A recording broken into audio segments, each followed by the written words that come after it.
Story 1. The Man in the Storage Room. It was a typical Wednesday night for Alice. She worked the night shift as a security guard at a large office complex downtown.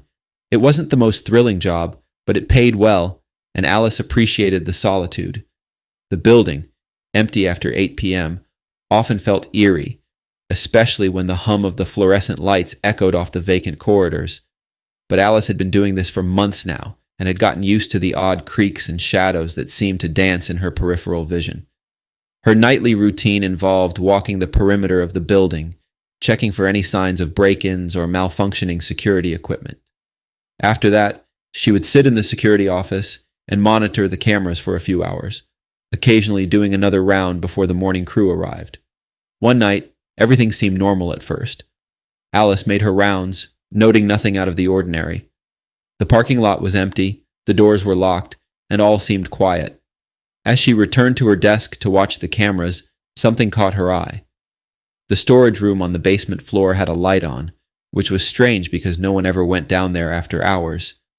Curious, Alice zoomed in on the feed. At first, the room seemed empty. Shelves filled with office supplies and old equipment were neatly arranged. But then, something moved.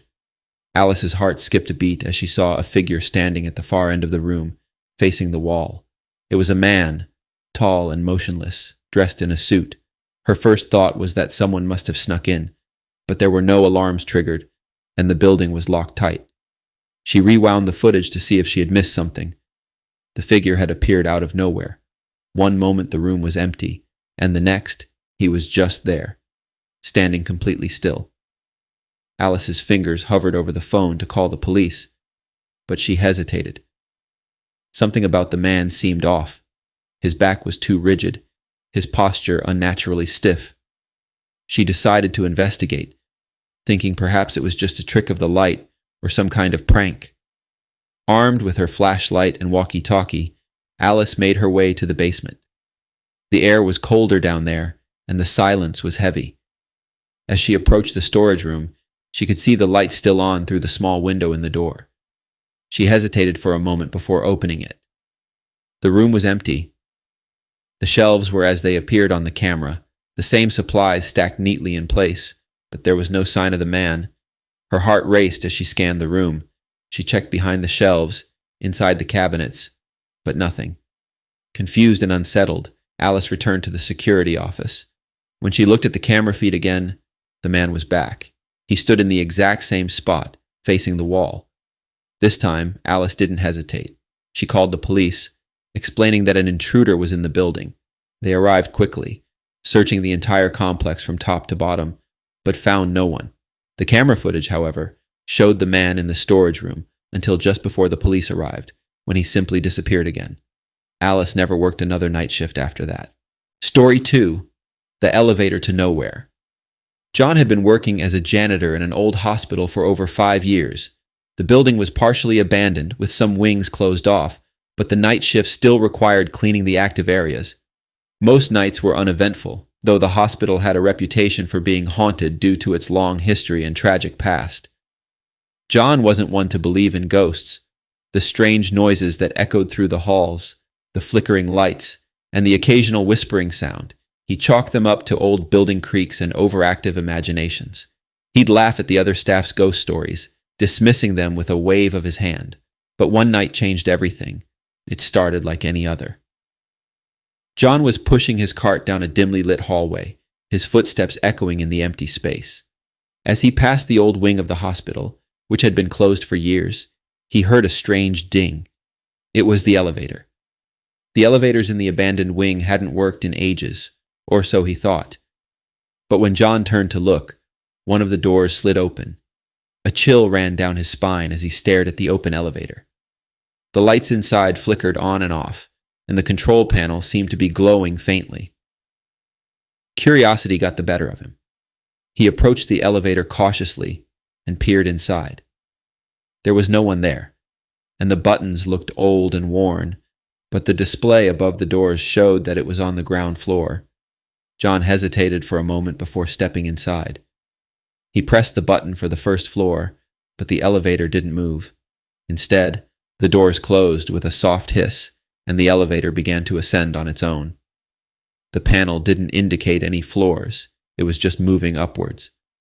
John's heart began to pound as the elevator climbed higher and higher, far beyond the hospital's top floor. Finally, the elevator stopped, and the doors slid open. John stepped out into a hallway that didn't belong to the hospital. It was dark, with cold, cracked tiles beneath his feet, and an overwhelming sense of dread in the air. The walls were covered in peeling paint, and the stench of decay filled his nostrils. He knew instantly that he wasn't in the hospital anymore, or at least not in any part of it he had ever seen. As he turned to step back into the elevator, the doors slammed shut behind him.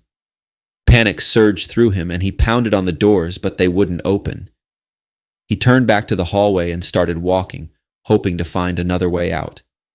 His footsteps echoed, growing louder with each step, as though the sound was being amplified by the emptiness around him. Suddenly, he heard a soft shuffle behind him. He spun around, but no one was there. He started walking faster, the sound of his own footsteps now joined by a second set, matching his pace exactly. He broke into a run, but no matter how fast he went, the other footsteps kept up with him.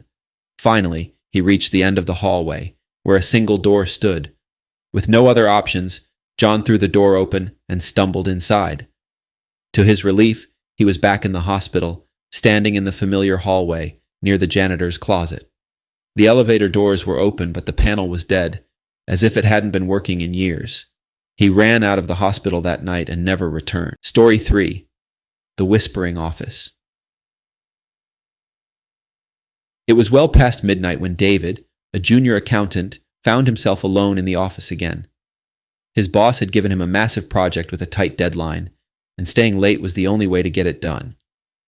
The building was modern, with sleek glass walls and chrome accents, but at night, the open-plan office felt like a vast, empty void.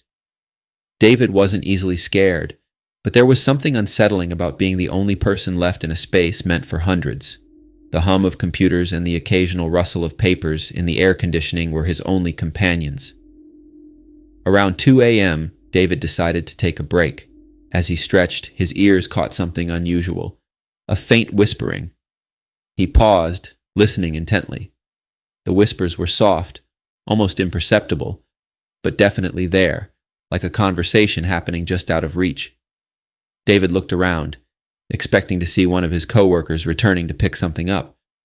But the office was empty, as it had been all night. The whispering grew louder, as if whoever was speaking was standing just behind him. He spun around, but no one was there. He shook it off, telling himself it was just the air conditioning or his tired mind playing tricks on him. But as the night wore on, the whispering continued, sometimes fading away, only to return even louder.